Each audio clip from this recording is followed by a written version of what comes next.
et pour pouvoir me trouver beau. Sur un grand écran en couleur, sur un grand écran en couleur. Et entre autres, aujourd'hui, j'ai le plaisir de recevoir Bernard Persia. Bernard, bonjour. Bonjour. Alors Bernard Persia déjà est très connu sur la région puisque son premier job, en fait, son job principal, eh bien c'est un confrère, c'est un journaliste et un journaliste de France 3. Donc tout se passe bien à France 3. Tout va bien. Le Voilà. service public ne s'est jamais aussi bien porté, même si on a quelques petites turbulences, mais bon, on résiste. Bon ben ça va. Et également son deuxième job et surtout sa passion première qui est la chanson. Comment on arrive à la chanson en étant journaliste? Oh, ben ça, c'est une passion que j'ai depuis tout petit. Je crois que depuis que je puisse me souvenir, je me rappelle, j'avais 7, 8, 10 ans, j'allais à la plage avec mes amis, ils se mettaient tout autour de moi et je braillais sur le sable, je créais l'événement déjà. Après, en grandissant, dès que je voyais un orchestre, je me sentais le besoin vital, j'allais dire, de venir les accompagner et de chanter avec eux. C'est quelque chose que j'ai toujours eu en moi. Puis il y a une raison un peu plus profonde, c'est mon papa qui malheureusement est parti il y a 5 ans et qui lui m'a bercé de sa belle et douce voix. Il m'a fait à la fois connaître les chanteurs de sa génération, les Montand, les Piaf, les Brel et tous ces grands-là que je chante aujourd'hui. Et puis je pense qu'il m'a donné une sorte d'oreille musicale.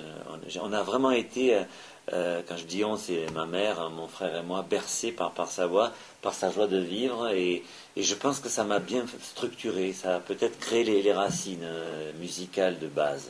Alors est-ce qu'il y a eu des cours de chant, des cours de musique quand on était plus petit?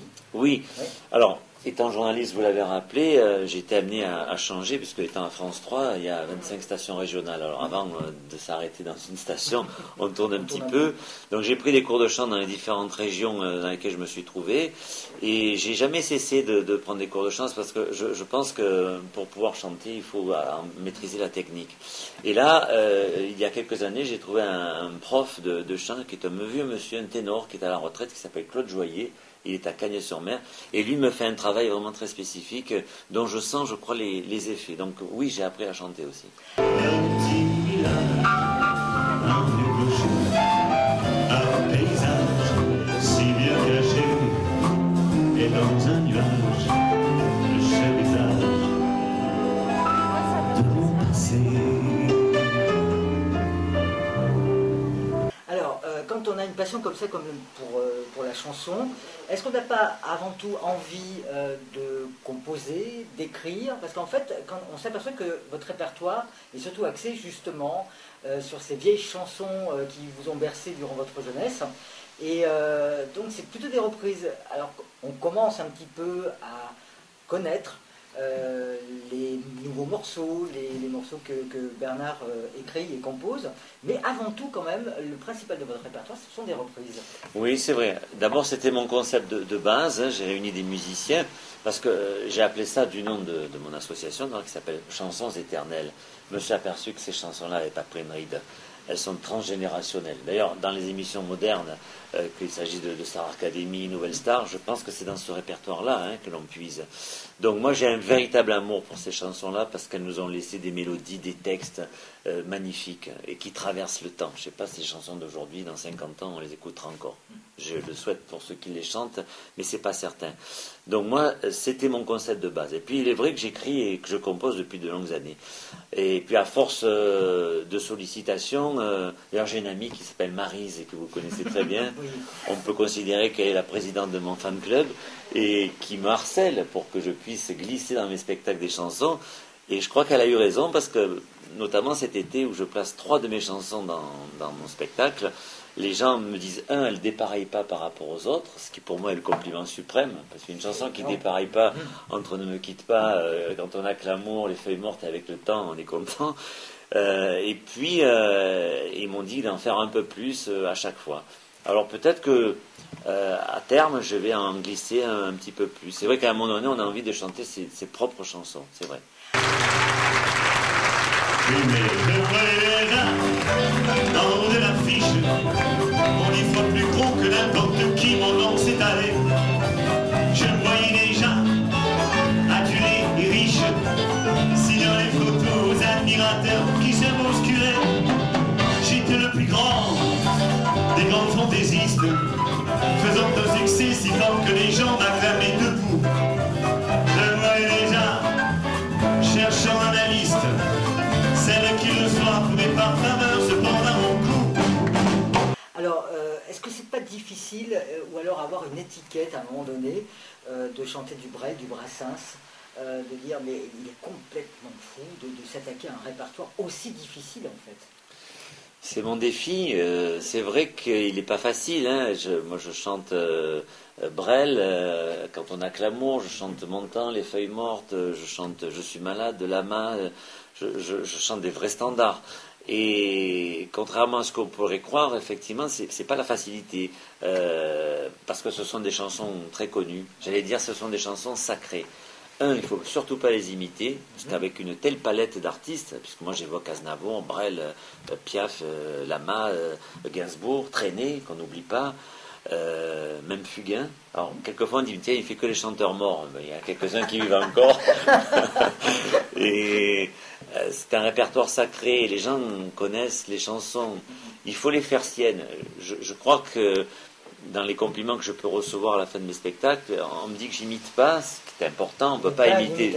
Je ne suis pas un imitateur, et j'essaie de les faire miennes, les chansons, parce qu'elles sont chargées de tellement de sens, de tellement d'émotions, que finalement les émotions qu'elles ont véhiculées, ce sont les miennes et ce sont celles du public, en tout cas que j'essaie de faire partager au public.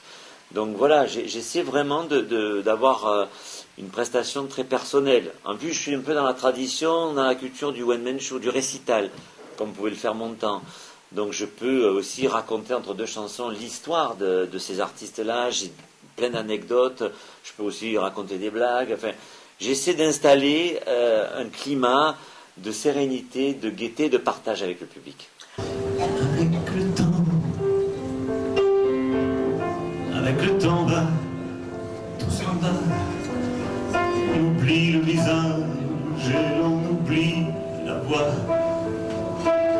Quand ça va plus, c'est pas la peine d'aller chercher plus loin. Vous laissez faire, c'est très bien.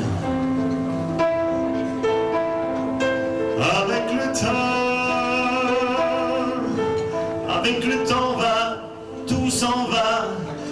L'autre qu'on adorait, qu'on cherchait sous la pluie. L'autre qu'on devinait au détour d'un regard. Entre les mots, entre les lignes, sous le phare d'un serment maquillé qui s'en va faire sa nuit. Bon, et bien voilà, on en sait déjà un petit peu plus sur la passion de Bernard, mais ce n'est pas tout. Parce que moi, la seule chose qui m'a un peu frappé quand... parce qu'avant de me recevoir, quand même, j'écoute un petit peu, hein. On se renseigne un peu. Et en fermant les yeux, j'avais vraiment l'impression d'entendre Serge Lama. Est-ce que c'est une réflexion qu'on vous le fait souvent? Oui, oui, c'est vrai parce que... Il y a des intonations. Il y a des intonations peut-être, j'ai un timbre de voix... J'ai une voix... mon prof de chant me dit que je suis un baryton ténorisant ou un ténor baryton. On ne peut pas être les deux, mais bon, avec les progrès qu'il me fait faire, je deviens un peu ténor. Et peut-être par le look, parce que je les aime aussi, ces chansons. J'en chante pas mal. Hein, moi, j'ouvre mon spectacle sur Les Ballons Rouges, qui était une magnifique chanson sur l'enfance, où je tiens par la main une petite fille qui tient, elle, un bouquet de ballons rouges, et je traverse comme ça le public. Je suis malade, je t'aime à la folie la vie. J'ai aussi un medley Lama où je reprends les petites femmes de Pigalle, une île. Enfin, c'est vrai que j'en ai pas mal. Et peut-être que je peux faire penser à Lama par moment. Oui, ça c'est pas impossible de par mon timbre de voix. Ouais, c'est possible. Je suis malade. C'est ça, je suis malade. Tu m'as privé de tous mes chants. Tu m'as vidé de tous mes mots. Et j'ai le cœur complètement malade. Cerné de barricades. Quand je suis malade.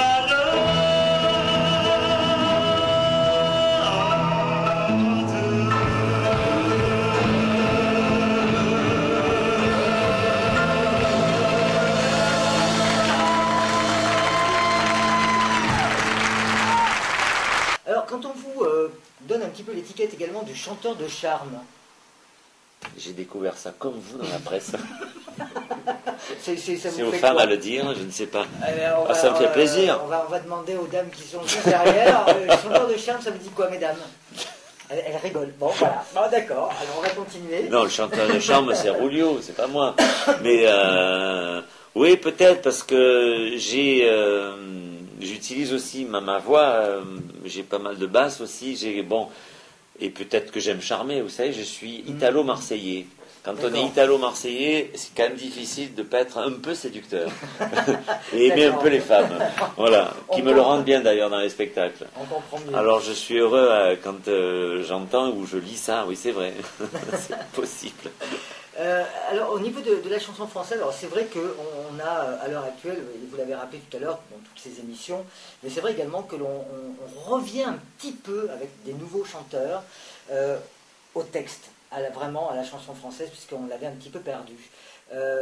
Votre envie, c'est de ne pas faire oublier ce moment-là? Oui, vraiment. Alors, ce qui me frappe, de par la référence que je donnais aux chansons, aux émissions d'aujourd'hui, c'est que il y a 30 ou 40 ans, ces chansons-là, les jeunes les connaissaient par leur grand-père, ou par leur père, etc., ou leur grand-mère, etc. Aujourd'hui, Dieu merci, grâce à ces émissions, ils les connaissent directement. Et on s'aperçoit que ces chansons-là plaisent aux jeunes et aux moins jeunes. Moi, je le vois dans mes spectacles. Il y a 2 ou 3 ans, j'étais à la Saint-Étienne-du-Tinée, c'était une de mes premières tournées, et je me suis dit, avec une bande de jeunes de 16, 17, 18 ans, je me dis, eux, ceux-là, ils vont me chahuter. C'était les premiers à reprendre la bohème, à reprendre des chansons de Beko. Donc voilà, je pense qu'il y a une espèce de communion autour de ces chansons qui va au-delà des générations. Et ça me fait vraiment plaisir. Et comme je suis très plaisir qu'il y ait une nouvelle génération de gens comme Benabar, Sanseverino, Delerme, Christophe Mahé, dans un autre registre. Raphaël aussi. Raphaël, voilà, on a des textes. Avant c'était du boum boum, aujourd'hui on a des textes qui ont du sens. Et ça, on peut s'en réjouir.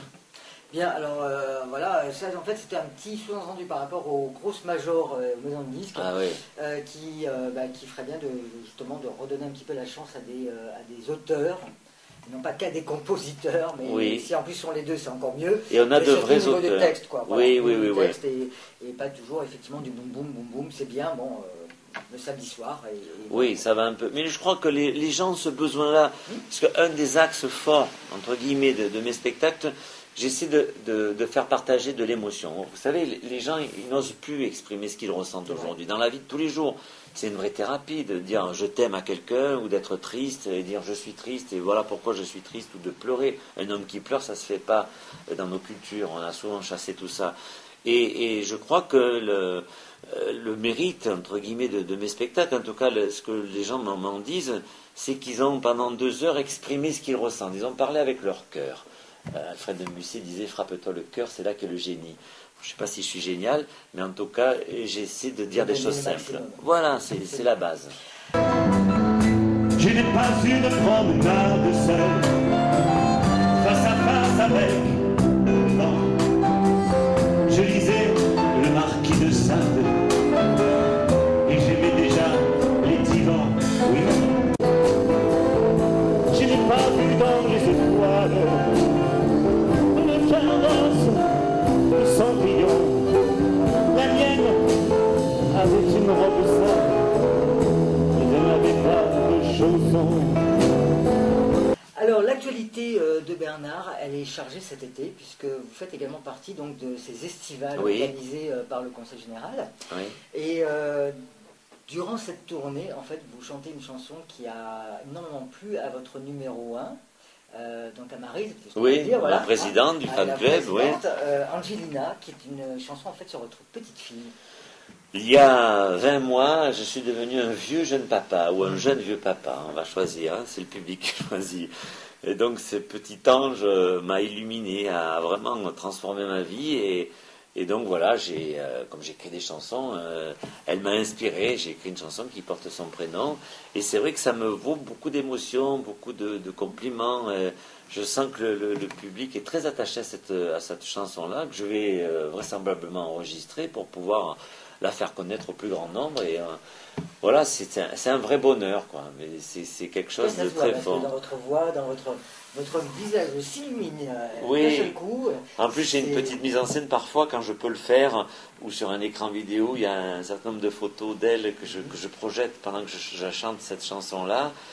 Et les gens sont effectivement très touchés, et moi je le suis avec, forcément. Vous lui chantez un petit peu comme ça? Oui, je lui chante. Ouais. Quand elle est avec moi, je me mets au piano. Alors, je ne sais pas si elle réalise. Je sais que quand elle était dans le ventre de sa maman, je chantais énormément. Comme ça, on dit que les bébés dans le ventre écoutent. Et après, une fois qu'ils naissent, ils reconnaissent la voix.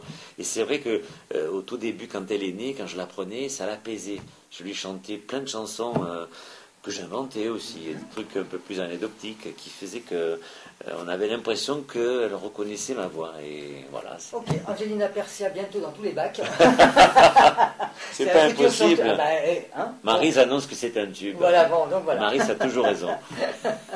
Alors, également sur scène, vous n'êtes pas tout seul, vous avez vraiment non. une bande de copains, mais également de professionnels qui vous accompagnent, des musiciens hors pair, hein, qui ont aussi un bon bout de chemin derrière eux.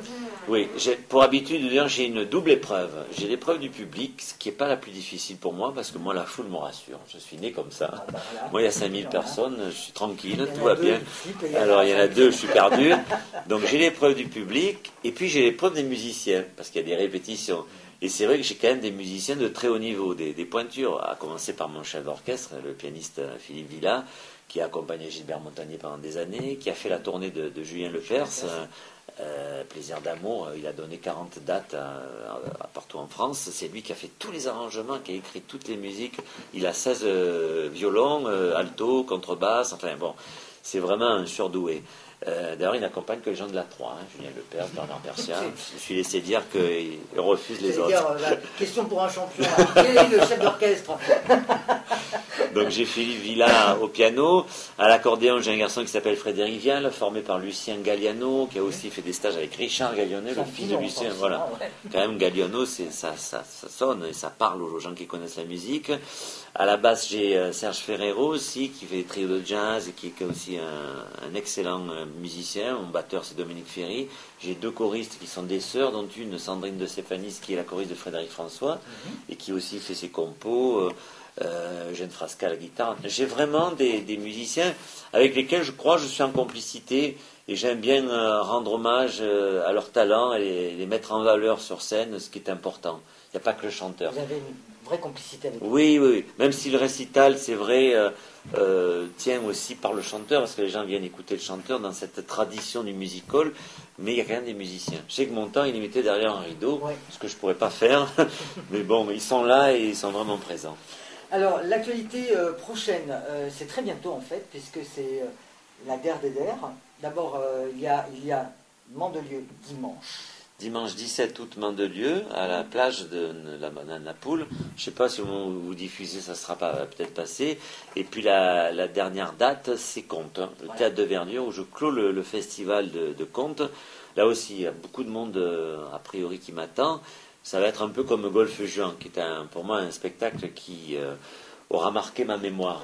J'avais un trac incroyable. Ah ouais. Même devant 5000 ? C'est pas les gens qui m'ont fait peur, c'est un truc bête. Il y a 10 ans, je suis allé au Théâtre de la Mer de Golfe Juan, et j'ai vu une de mes idoles, qui est Jean-Philippe Smet, alias Johnny Hallyday. Et je me dis, 10 ans après, je me retrouve sur scène, sur la même scène. C'est-à-dire que je suis passé du public à la scène. Et voilà, je me suis mis la pression tout seul avec ce truc-là, pendant les jours qui ont précédé, et je sais pas pourquoi, j'ai eu une peur un peu forte, quoi. Et puis apparemment, selon certains, c'était mon meilleur récital, donc ça m'a boosté, ça m'a transcendé, et c'est pour moi le souvenir d'une soirée magique. Vraiment, j'ai pris un plaisir infini, et je crois que les gens aussi. Alors, et après Contes, est-ce que ça va un petit peu s'arrêter après Contes, il faut que je fasse un peu mon métier de journaliste. Ils m'attendent un peu là-bas. J'y vais tranquille, hein. Je ne dis pas que j'y vais à reculons, parce que j'aime mon métier aussi. Mais c'est vrai que mon activité artistique, elle est très intense l'été. Mais je pense que cet hiver, je vais essayer d'avoir... j'ai des projets, j'ai des contacts. Et puis j'ai aussi l'envie de renouveler un peu mon orchestre, parce que un concept, après, il finit par s'épuiser. Il faut sans cesse... oui, bien sûr. Et là, j'ai pour ambition d'enrichir mon orchestre de 3 cordes, mettre 2 violons et un alto, pour donner à ces chansons éternelles une dimension classique, un mélange de moderne et de classique, qui, je crois, vont servir l'émotion que j'essaie de faire passer à travers mes spectacles et les répertoires que j'interprète. Ça me tient à cœur et voilà, je pense qu'on va vite se retrouver avec mon pianiste pour essayer d'imaginer de nouveaux arrangements et sans doute de nouveaux spectacles. On m'a promis les estivales l'année prochaine et puis d'autres communes qui auront la gentillesse de m'accueillir, pourquoi pas. Revenez-nous vite avant l'été. Oui, Hein, je vais essayer quand même. Déjà avec le CD de l'Albac. Hein. Voilà, j'espère que la petite Angelina va faire son chemin et puis d'autres chansons que j'ai aussi écrites et composées et que j'interprète et qui plaisent beaucoup. Ok, mais Bernard, on va vous souhaiter bonne continuation et puis une bonne répétition parce que dans les prochains jours, Oui. ça va arriver très vite maintenant. Puis merci à vous pour m'avoir accueilli. Puis je tenais à vous dire que la qualité de votre interview m'a énormément touché parce qu'on m'interviewe souvent. J'ai juste 20 ans de télé et vous avez la sensibilité artistique et une manière et une approche qui m'a vraiment intéressé. Et bravo à vous. Mais écoutez, alors, je veux dire que la porte est ouverte, voilà, vous revenez quand vous voulez, ça sera vraiment avec plaisir bien pour nous reparler encore de tous vos spectacles que vous allez mettre en place. Voilà, Ouais. c'est tout ce qu'on vous souhaite. Plein de Merci. bonheur pour votre passion. Vous le retrouverez très prochainement également sur la chaîne locale France 3. Et oui. Voilà. Rassurez-vous, on n'est pas du tout concurrents. Non, Pas non, du non. tout. Alors là, au contraire, je fais même de la pub. Voilà. En tout cas, merci beaucoup. Bonne continuation. Nous, on se voit, donc n'oubliez pas quand même, c'est le dernier concert de l'été pour Bernard, c'est le 21, si je ne me trompe pas, au Théâtre de Verdure de Comte. C'est un spectacle gratuit en plus, donc venez si vous ne connaissez pas encore, c'est que vraiment, c'est une grosse erreur. Voilà, moi je vous le dis. Donc venez carrément à Comte, c'est pas très loin en plus de Nice. On oublie un petit peu le bord de mer et on va voir un petit peu ce qui se passe dans les terres, ça fait pas de mal non plus. Nous, on y sera, à cette soirée-là. On vous montrera également quelques images du spectacle. Voilà, bonne continuation, bonne soirée, plein de bonnes choses. Et on vous dit au 21 à Comte. Merci beaucoup. Merci Bernard. Que reste-t-il de nos amours? Que reste-t-il de cette beau jour? Une photo, vieille photo de ma jeunesse. Que reste-t-il des billets de couleur? Oui, des rendez-vous, un souvenir qui me poursuit sans cesse. Je veux avoir des inconnus. Que reste-t-il de tout cela?